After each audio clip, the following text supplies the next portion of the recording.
بسم اللہ الرحمن الرحیم۔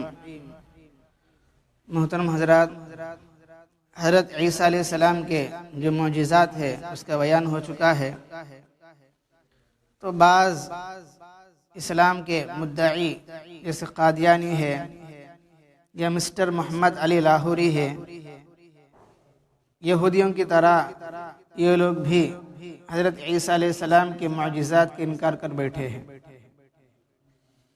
چنانچہ ان کا کہنا یہ ہے کہ حضرت عیسیٰ علیہ السلام کا کہ مٹی سے پرندہ بنانا، اس میں پھونک مارنا اور وہ خدا کے حکم سے زندہ ہو کر اڑنا، یہ کوئی معجزہ نہیں تھا، بلکہ ایک خاص طلوع کی مٹی تھی، جس مٹی سے اگر پرندہ بنا دیا جائے اور منہ سے دم تک سوراخ رکھ دیا جاتا تھا، اب اس میں ہوا آنے سے اس میں حرکت پیدا ہو جاتی تھی اور اس میں آواز بھی آتی تھی۔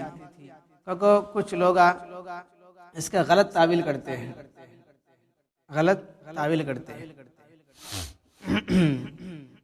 اور دوسرا کیا ہے، عیسیٰ علیہ السلام کے مردے کو زندہ کرنا۔ قادیانی لوگ کہتے ہیں تو اللہ تعالیٰ اس دنیا میں ایک مرتبہ کسی کو موت دینے کے بعد دوبارہ زندہ نہیں کریں گے، تو عیسیٰ علیہ السلام کے مردوں کو زندہ کرنے بھی ان کا معجزہ نہیں تھا، بلکہ زندے سے مراد الگ ہے، کیونکہ انہوں غلط تعویل کرتے ہیں قرآن شریف کی۔ لیکن پورے قرآن میں غور کرنے سے جگہ جگہ یہ واقعات ہے کہ اللہ پاک بعض مرتبہ بعض لوگوں کو عبرت کے واسطے مردوں کو زندہ کرے تھے۔ اور ایسا ہی ایک مسئلہ کیا ہے، حضرت مسیح علیہ السلام بغیر باپ کے پیدا ہوئے، یہ تو ہر کوئی جانتا ہے، لیکن یہودیوں کا کہنا یہ ہے کہ ان کا باپ ہے، ان کا باپ ہے۔ جب یہ 6 مہینے حمل کے ہوئے تو قوم والے کیا کرے، بدنامی کے ڈر سے ایک آدمی ہے جس کا نام یوسف بتاتے ہیں، یوسف سے نکاح ہو چکا ہے، ایسا کون بولتے ہیں؟ یہودی بولتے ہیں۔ اس میں 2 جماعتیں ہو گئے، پہلے سے یہودی آ رہے تھے، اب عیسیٰ علیہ السلام پیدا ہونے کے بعد اب عیسیٰ علیہ السلام کو ماننے والے کچھ لوگ ہو گئے، ان کو نصارہ بولتے ہیں، نصارہ۔ تو نصارہ عیسیٰ علیہ السلام کی سپورٹنگ کرنے والے، یسوع کی سپورٹنگ کرنے والے، یسوع کی بات ماننے والے، اور یہودی عیسیٰ علیہ السلام سے دشمنی کرنے والے۔ کئی دشمنی کرتے ہیں، بعد میں بات سمجھ میں آئے گا۔ تو یہودی عیسیٰ علیہ السلام پر یہ تہمت لگاتے ہیں، مطلب یہ ان کا معجزہ کیا بھی نہیں ہے، مطلب مریم علیہ السلام کی بھی شادی ہوئی، یوسف ایک آدمی ہے، اس سے ان کا نکاح ہو گیا تھا جب وہ 6 مہینے کا حمل تھا۔ بدنامی سے بچنے کے واسطے قوم والوں نے نکاح بھی کر دیے۔ تو ایک طرف کیا کرتے ہیں یہودی عیسیٰ علیہ السلام پر، یعنی اتنا گرا دیتے ہیں عیسیٰ علیہ السلام کو کہ کہتے کہ وہ من گھڑت بولتے ہیں، یا پھر جھوٹا آدمی ہے، وہ جو ہے جنتر منتر کرتے ہیں، وہ کوئی پیغمبر نہیں ہے، ایسے بالکل گرا دیتے ہیں یہودی۔ اب عیسیٰ علیہ السلام کو ماننے والے نصارہ کیا بولتے ہیں کہ عیسیٰ علیہ السلام تو اللہ کے بیٹے ہیں، اور عیسیٰ علیہ السلام کے اندر اللہ ہے، خدا ان کے روپ میں آیا۔ مسئلہ کیا آیا کہ عیسیٰ علیہ السلام کا بغیر باپ کے پیدا ہونا، اس بات کو لے کر نصارہ کیا کہنے لگے کہ وہ اللہ کے بیٹے ہیں، اور یہودی کیا کہتے ہیں، ویسے کیا بھی نہیں، مریم علیہ السلام جو ان کی والدہ ہے، جب 6 مہینے کا حمل ہے تو ان کے قوم والوں نے ایک آدمی یوسف ہے، ان سے نکاح بھی کر دیے، وہ بغیر باپ کے کیا پیدا ہوئے نہیں، کیونکہ یہود ان کو گراتے ہیں۔ سمجھ میں رہے، دو جماعتیں ہوئی ہیں، 2 جماعتیں ہوئی ہیں، اور 2 بھی صحیح نہیں ہے، 2 بھی صحیح نہیں ہے۔ قرآن کیا کہتا ہے اس کے تعلق سے؟ اب قرآن کا فیصلہ سنیے۔ قرآن ایک جج جیسا ہے، سپریم کورٹ جیسا ہے، دونوں میں فیصلہ کر دیتا ہے، وہ آخری ججمنٹ ہے۔ تو قرآن یہ کہتا ہے، اس کا خلاصہ یہ ہے کہ عیسیٰ علیہ السلام بغیر باپ کے پیدا ہوئے، اور وہ اللہ کے بیٹے نہیں ہے بلکہ عبداللہ، اللہ کا بندہ ہے۔ سمجھ میں آ رہی بھائی؟ اب یہودی کہتے ہیں کہ ایسا کیسا ہوگا کہ آدمی جو ہے بچہ بغیر باپ کے پیدا ہو جائے؟ ایسا تو ہوتا نہیں ہے، سائنس کے اعتبار صحیح نہیں ہے، کیونکہ وہ لوگ ویسا بات کر لے کہتے ہیں سائنس کے اعتبار صحیح نہیں ناگو کو۔ اب حضرت جو ہے جواب دیتے ہیں بھائی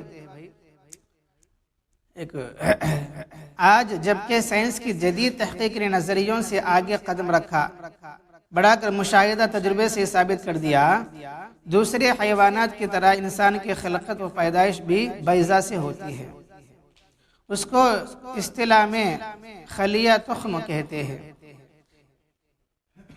یعنی سل۔ یہ خلیہ مرد عورت دونوں میں ہوتا ہے، اور حمل قرار پا جانے کے معنی یہ ہوتے ہیں مرد کے خلیہ تخم عورت کے بیضا میں داخل ہوتے ہیں۔ مرد کا جو منی کے قطرے ہیں، وہ جو کیڑے ہیں، یہ عورت کے بیضا میں داخل ہوتے ہیں، عورت کے کنڈا ہوتا ہے، وہ انڈے میں داخل ہو جاتے ہیں نا بھائی۔ جب انڈا پھوٹتا ہے تو حیض آتا ہے، جب انڈا کیا ہے تو بنتا ایک انڈے شکل بنتا ہے، جب انڈا پھوٹتا ہے تو حیض آ جاتا ہے، خون آ جاتا ہے۔ تو فرماتے ہیں کہ مرد کے جو منی کے جو کیڑے ہیں وہ بیضا میں، عورت کے جو بیضا انڈا ہے اس میں چلے جاتے ہیں، اور یہی کیڑے، یہی خلیہ زندگی اور حیات کا تخم ہے، بیج ہے۔ اسی سے جب دونوں کے ملتے ہیں، عورت کے مرد کے، اسی سے کیا ہے زندگی پیدا ہوتی ہے نا۔ اور قدرت حق نے اس کو بہت باریک جثہ عطا فرمایا ہے، یعنی اسے بچہ پیدا ہوتا ہے ہلکا ہلکا نہیں۔ تو اس تحقیق نے امریکہ اور انگلینڈ کے سائنسدانوں کو اس جانب متوجہ کر دیا، کیوں وہ ایک ایسی کوشش نہ کرے بغیر مرد کی مقاربت کے جنس رجال کے خلیہ تخم کو آلات کے ذریعہ جنس اناث کے مبیض میں داخل کر کے وجود انسانی حاصل کرنے میں کامیاب ہو۔ اب آج کل کیا ہوتا ہے تو جو مرد ہے، اب جو ہے مرد معنی کے اندر طاقت نہیں ہے، یا کیڑے نہیں ہے، وہ باپ بننے کے لائق نہیں ہے۔ اب عورت کو جو ہے بچہ ہونا ہے، خواہش کرتے ہیں، خاندان میں ایک لڑکا ہونا ہے، لڑکی ہونا ہے، جو بھی ہونا ہے۔ اب وہ لوگ ڈاکٹر سے بات کر کے کیا بولتے ہیں معلوم؟ ڈاکٹر ان کو مشورہ دیتا ہے، کام کریں گے کہ کسی کا منی انڈیشن کے ذریعے سے تمہارا عورت کے حمل میں یہ کر دیں گے، رحم میں داخل کر دیں گے، اس سے جو ہے لڑکا پیدا ہوگا، وہ لڑکا تمہارا چھوٹا۔ وہ منی کس کا معلوم نہیں، بڑے بڑے لیڈروں کے، بڑے بڑے مالداروں کے، بڑے بڑے مشہور لوگوں کے منی انہوں بیچتے، انہوں کیا ہے بیچتے، اپنا جو منی ہے اس کو بیچتے رہتے، انہوں مولتے رہتے ہیں۔ وہ کس کا کیا کہ معلوم نہیں، کسی باڈی بلڈر کا، کسی بڑے مطلب مشہور آدمی کا، وہ منی کیا کرتے ہیں لوگ مول لے کے آتے، مول لے کا کیا کرتے گا تو ایسے لوگوں کو پکڑ کے ان کو بیچتے رہتے ہیں۔ وہ کس کا کہ نام بھی بولتے نہیں، پہلے میں کیا ہوتا نام بھی بولتے نہیں تھا، اس کو فوٹو بھی نہیں بتاتے تھا، لیکن آج کل جو ہے وہ لوگ پوچھتے ہیں کہ یہ منی کس کا ہے۔ وہ آدمی اچھا ہے تو داخل کر لیتے، وہ آدمی اچھا نہیں، یا اچھا نہیں، دوسرا ہونا، تیسرا ہونا، ایسا جو ہے سلیکٹ کر لے کے وہ کر لیتے ہیں، جس سے بچہ پیدا ہوتا ہے۔ حالانکہ وہ میاں بیوی ملے نہیں، میاں بیوی ملنے سرکار ایک انڈیشن کے ذریعے سے دوسروں کو منی داخل کر کے جب بچہ پیدا ہو سکتا ہے تمہارے سائنس کے اعتبار سے، تو اللہ تعالیٰ پورے کائنات کو پیدا کرنے والے ہیں۔ اللہ تعالیٰ جو ہے جیسا چاہتے ویسا کر سکتے ہیں، تو اللہ پاک بغیر باپ کے اس طرح سے پیدا کرنے میں اس میں کیا تعجب ہے؟ اس طریقے سے حضرت جو ہے لوگوں کو جواب دے رہے ہیں۔ سمجھ میں آتی ہے؟ بہرحال آیا یہ مسئلہ ایسا کرنا جائز نہیں ہے، ہمارے اسلام میں ایسا کرنا جائز نہیں ہے، یعنی کسی مرد کا منی اور بیوی کے رحم میں داخل کر کے انجیکشن کے ذریعے کسی اور کے ذریعے سے حمل ٹھہرانا، اس سے بچوں کو پیدا کرنا، یہ جائز نہیں ہے، فرماتے یہ حرام ہے، اسلام میں اس کا کوئی گنجائش نہیں ہے، اسلام اس کو حلال قرار نہیں دیتا ہے۔ سمجھ میں آ رہی بھائی؟ کیونکہ حدیث شریف میں آتا ہے کہ دوسروں کے کھیت کو اپنے پانی کے ذریعے سے سیراب نہ کرو، حدیث کا مفہوم ہے دوسروں کے کھیت کو اپنے پانی کے ذریعے سے سیراب مت کرو، مطلب یہ تھا عورت ایک کھیت کی طرح ہے، دوسروں کا پانی منی، تو دوسروں کے منی سے اپنے بیوی کا کھیت کو سیراب کرے جانی، ملائے جانی. سمجھ میں آ رہے بھائی؟ اسلام میں یہ چیز حرام ہے، یہ چیز حرام ہے. تو بہرحال بس اگر یہ صحیح ہے جو بات کل ناممکن نظر آتی تھی، یعنی یہ کیسا ہوتا بغیر ملے کے جو ہے بچہ کیسا پیدا ہوتا، یہ بات ذہن میں ہوتی تھی، لیکن آج کل جو ہے یہ عام ہو گیا. کیونکہ آج کل جو یہ مسئلہ بہت زیادہ ہو گیا کہ بچوں کا پیدا نہیں ہونا. یعنی ہمیں دیکھتے ہیں معاشرت میں بہت سارے لوگوں کو بچے نہیں ہیں، دوے کھا کھا کے تھک جاتے ہیں. مطلب پتہ نہیں کیا وجہ ہے. اگر ایسا ہی چلتے رہا تو کچھ لوگ ایسے بولنے والے بھی ہیں ایک 20-25 سال کے بعد کہ کسی کی یہاں بچے پیدا نہیں ہوتے. اگر کسی کو بچے پیدا ہوئے تو تعجب سے پوچھتے بھائی اس کو بچہ پیدا ہوا کہتے. ایسا بھی حالت آنے والا ہے. ایک تو ہمارے گناہوں کی نحوست، دوسرا کیا ہے کھادگی کا فرق. ہمیں کھادگی کیا پورے زہر کا کھانا ہے. ایک تو گناہوں کی نحوست ہے، اللہ کی نافرمانی تو ہے، نبی کے طریقے چھوڑنے کی وبال تو ہے. دوسرا کیا کھادگی برابر نہ لینے کی وجہ سے، برابر ہضم نہ ہونے کی وجہ سے، اور برابر جو ہے باہر نہ نکلنے کی وجہ سے آدمی کیا ہو تو اندر سے اس کا پورا سسٹم خراب ہو جاتا ہے. عورت کا بھی خراب ہو جاتا ہے. ابھی کہتے کہ لڑکی ایسے ہے ان کو حیض آتا نہیں، 3-4 مہینے میں حیض آتا ہے، جس کی وجہ سے موٹے ہو جاتے ہیں. جب حیض نہیں آتا تو آٹومیٹک سے موٹے ہو جاتے ہیں. جن کو حیض آتا ہے یہ صحت مندی کی علامت ہے. تو مہینہ جو حیض آتا ہے یہ صحت مندی کی علامت ہے. ان صحت تندرستی ہے بول کے.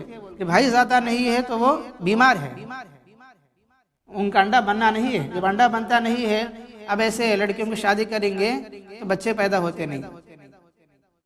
بڑگلا کو یہ کو کیا آتے رہتے. سمجھ میں بھائی؟ اس کا سے پہلے توبہ استغفار کرتے رہنا ہے، نمازوں کے اہتمام کرنا ہے، صبح شام اللہ کا ذکر کرنا ہے، ساتھ ہی ساتھ کھادگی بدلانا ہے. کھادگی بدلائیں گے تو آدمی بدلے گا. اندر کے جو ہارمونس ہے اس کی خرابی کی وجہ سے بچے پیدا ہوتے نہیں ہیں اور حیض آتا نہیں ہے.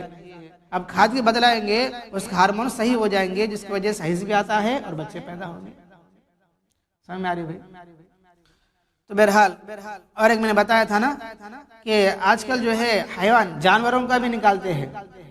جانوروں کا نکال کے جو ہے اس کو ملا کے چڑھا ڈالتے ہیں. میں نے بتایا تھا نا جرسی گائے ہے. تو وہ کیسا پیدا ہوا؟ پہلے نہیں تھا. پہلے وہ نہیں تھا. یا تو گائے ہے یا تو بیل ہے. تو کچھ سائنس والے کیا کرے گا تو یہ گایا بھینسا کیا ہے دودھ کم دیتے ہیں، ایسے جانور ہمیں تیار کرنا ہے، پیدا کرنا ہے جو دودھ زیادہ دیتی ہو. اور وہ لوگ کیا کرے، ایک ریسرچ کیا کرے گا تو سور ہے نا جو کالا جانور ہے اس کا نکالے، اس کا وہ نکالنے کے بعد کیا کرے گائے کو اس میں چڑھا ڈالے انڈکشن کے ذریعے سے. کالے جانور کے رحم میں چھوڑ ڈالے. اب اس سے جو بچہ پیدا ہوتا ہے وہ جرسی گائے ہوتا ہے. حالانکہ بیل کو چڑھاتے نا، لیکن وہ لوگ کیا کرے اس کا جو ہے نکال کے منی اس میں چڑھا دیے اور اس سے جو بچہ ہوا جو جانور ہے وہ کیا ہے جرسی گائے ہے. جرسی دودھ بولتے، جرسی دہی، جرسی گھی، یہ سب اسی سے ہے. کالا جانور گائے. میرے بھائی مطلب لوگ کیا ہے ترقی کے نام پہ جو ہے کہ خلقت کو بدلا رہے ہیں اور اس سے فائدہ اٹھانے کی کوشش کرتے ہیں. اگر جو ہے کہ کائنات کے خلاف چلے جائیں گے تو بیماری آتے ہیں. جیسے اللہ نے جو چیز پیدا کیا ہے اس کو ویسا ہی استعمال کریں گے تو صحت ملے گی. اپنے طرف سے جو کچھ گڑبڑ کریں گے، ابھی اچھا ہو تو آدمی بگڑ جاتے ہیں. بنی اسرائیل کو اللہ پاک کیا کرے اوپر سے جو منہ سولت نازل کرے، روزانہ جو ان کو ویسے کھانا آتا تھا ویسے پکڑ کے کھاتے تھے. کتنے کے سال اللہ پاک بغیر محنت کے ان کو کھانا دیا تھا. سفید جو ہے ایک اولے کی طرح وڑگلو ہے نا ویسا ایک چیز ہوتی ہے اس کو کھاتے تھا. اور پرندے آتے تھے اس کو پکڑ کے بھون کر کھاتے تھا. ان کا کھانا تھا. لیکن وہ لوگ کیا بولے یہ موسیٰ روزانہ ایک ہی کھانا کیا، ہمیں تو جو ہے زمین پر محنت کریں گے، پیاز اگا لیں گے، ٹماٹر اگا لیں گے، آلو اگا لیں گے، کنکڑی اگا لیں گے، وہ مزے سے وہ کھائیں گے؟ اللہ جو چیز دیا اس کو انکار کرے اور انسان کیا کرے، اپنی خواہش سے جو ہے یہ پیداوار کو طلب کیا۔ اب اس میں بھی کچھ لوگ کیا کرتے ہیں، یہ سب ملا کے جو ہے کہ کیا ہے ہائیبریڈ کوکو، یہ کوکو وہ کوکو، کیا کیا چیز بول کے اس کے اندر کچھ گڑبڑ کر رہے ہیں۔ اس سے کیا وہ چیز کھائیں گے تو آدمی آٹومیٹک سے اندر سے ہارمونز بدل جائیں گے۔ جب ہارمونز بدل جاتا ہے اس کا کلیجہ بھی، اس کا دل بھی کمزور ہوتا ہے، دماغ کمزور ہوتا ہے، رگا بھی کمزور ہو جاتے ہیں، آدمی ڈر پیدا ہوتا ہے، بزدل ہو جاتا ہے، آدمی بزدل ہوتا ہے۔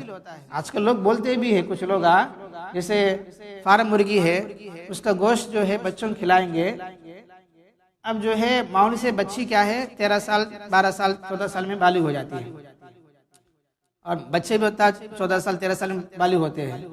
اب یہ فارم مرغی مطلب ذرا زیادہ کھلاتے رہیں گے بچوں کو تو 2-3 سال پہلے جو ہے وہ بالغ ہو جائیں گے، یعنی ان کا ہارمونز بدل جائیں گے، ان کا ہارمونز بدل جاتے ہیں۔ ایک بھی ایک سازش ہے، پہلے ناٹو مرغی ہوتی تھی، اب جو ہے فارم مرغی بنا ڈالے۔ جو چیز انسان بنائے اس سے نقصان ہے، جو چیز اللہ بنائے اس میں فائدہ ہے۔ اس کا سے کیا ہے، فارم مرغی سے ہمیں دور رہنا ہے، بچوں کو دور رکھنا ہے، اس سے بہت ساری بیماریاں پیدا ہوتے ہیں۔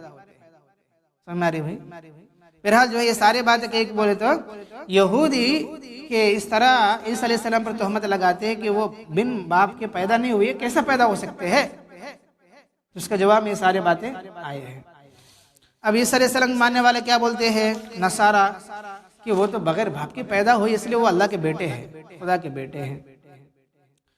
تو بہرحال جو ہے آگے بات یہ ہے کہ عیسیٰ علیہ السلام لوگوں کو دعوت دیتے رہے، لوگ جو تکلیف دیتے رہے، پھر بھی جو ہے عیسیٰ علیہ السلام ہمت کے ساتھ اللہ پر یقین کرتے ہوئے دعوت دیتے رہے، تو کچھ لوگ ایمان لے آئے، اسلام میں داخل ہوئے۔ ان کو بولتے حواری، کیا بولتے ہیں؟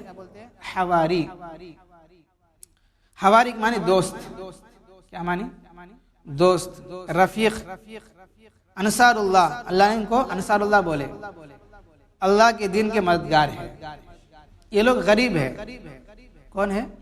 بہت غریب تھے، کیونکہ اللہ تعالیٰ کا یہ دستور رہا ہر نبی کو پہلے ماننے والے غریب ہی ہوتے ہیں، کیونکہ مال والے عہدے والے کے اپنے گھمنڈ تکبر میں مانتے نہیں ہیں، تو اللہ پاک یا تو ان کو جو ہے ان پر کوئی عذاب نازل کرتے ہیں، یا پھر وہ زبردستی ان پر جب حملہ کریں گے تو زبردستی پر وہ اسلام میں داخل ہو جاتے ہیں۔ سمجھ میں آ رہی بھائی؟ تو اس طریقے سے حضرت عیسیٰ علیہ السلام کو ماننے والے کچھ لوگ تیار ہو گئے، ان کو حواریین بولتے ہیں۔ یہ حواریین مطلب یہ دوست ہوتے ہیں، یعنی عیسیٰ علیہ السلام کی دعوت کے ساتھ ان کی محنت کے ساتھ یہ بھی ذرا کام دیتے تھے، ساتھ دیتے تھے، جان کے اعتبار سے، مال کے اعتبار سے۔ اور یہ لوگ غریب تھے، کون ہے؟ غریب ہے، یعنی مطلب یہ ہے اللہ پاک غریبوں کو جلدی ہدایت دیتے ہیں، اور غریبوں سے اللہ کام بھی لیتے ہیں۔ جو مال والا ہے وہ دور رہتا ہے، جو بڑا آدمی ہے اس کو دور رہتا ہے، تکبر ہوتی ہے اس کے اندر، میں آنا کیا ہو، میں بولنا کیا ہو، میں جانا کیا گھرا کنے، گھمنڈ تکبر ہوتی ہے۔ تو اللہ پاک کا یہ دستور ہے کہ غریب لوگ کو پہلے ہدایت دیتے ہیں، اور اسی وجہ سے سبا قیامت کے دن بھی غریب لوگوں کو مالداروں سے پہلے جنت میں داخلہ بھی نصیب ہوتا ہے۔ اس سے معلوم ہوتا ہے غریبی بھی اللہ کی ایک نعمت ہے، جب آدمی صبر کرتا ہے۔ حدیث شریف میں آتا ہے نا کہ سبا قیامت کے دن جو اللہ پوچھیں گے غریبوں سے تو نے کیا عمل کیا، وہ کہیں گے یا اللہ آپ نے ہمیں غریب بنایا ہے، کچھ مال نہیں دیا ہے، ہمیں صبر کرے، بس آپ نے ان کو مال دیا ہے، ان کو ہدا دیا ہے، ہمیں کیا بھی طلب کرے نہیں، ہمیں جو ہے اس غربت پر راضی رہے، صبر کرتے رہے، تو اللہ پاک ان کو عام لوگوں سے پہلے جنت میں داخل فرمائیں گے۔ تو بہرحال حواریین جو ہے وہ عیسیٰ علیہ السلام پر ایمان لائے، ان کو جان کے اعتبار سے، مال کے اعتبار سے ساتھ دیے۔ اب آگے کیا ہوا، وہ قوم والے کیا کرے، کیسے حالات پیش آئے۔ اب وہ جو ہے عیسیٰ علیہ السلام کو کہ زندہ اٹھا لیے، وہ کیسے واقعہ پیش آئے، کیسے اٹھا لیا آسمانوں پر، کیونکہ یہ نصارہ کا کہنا یہ ہے، نصارہ عیسائی لوگ یہ بولتے ہیں کہ وہ مر چکے ہیں، وہ مر چکے ہیں، دوبارہ زندہ ہوئے، دوبارہ زندہ ہونے کے بعد ان کو آسمان پر اٹھا لیا گیا ہے۔ عیسائیوں کا عقیدہ کیا ہے، وہ مرے، پھر دوبارہ زندہ ہوئے، پھر آسمانوں پر اٹھا لیا گیا ہے۔ لیکن مسلمانوں کا قرآن کیا کہتا ہے کہ وہ مرے نہیں ہے بلکہ اللہ پاک ان کو ڈائریکٹ جو ہے آسمان پر اٹھا لیا ہے۔ اب اس کی تحقیق انشاءاللہ صبح کی تعلیم میں بات آتی رہے گی۔ اللہ تعالیٰ سے دعا ہے اللہ پاک ہم سب کو ہمارے نبی کی شریعت پر عمل کرنے کی توفیق عطا فرمائے۔ الحمد لله رب العالمين اللهم أنت السلام ومنك السلام تباركت يا ذا الجلال والإكرام رب عني على ذكرك وشكرك وحسن عبادتك لا إله إلا الله وحده لا شريك له له الملك وله الحمد وهو على كل شيء قدير اللهم لا مانع لما أعطيت ولا معطي لما منعت ولا ينفع ذا الجد منك الجد أصبحنا وأصبح الملك لله رب العالمين اللهم إنا نسألك الخير من هذا اليوم وفتحه ونصره ونوره وبركته وهدى ونعوذ بك من شر ما فيه وشر ما بعد سبحان ربك رب العزة عما يصفون وسلام على المرسلين والحمد لله رب العالمين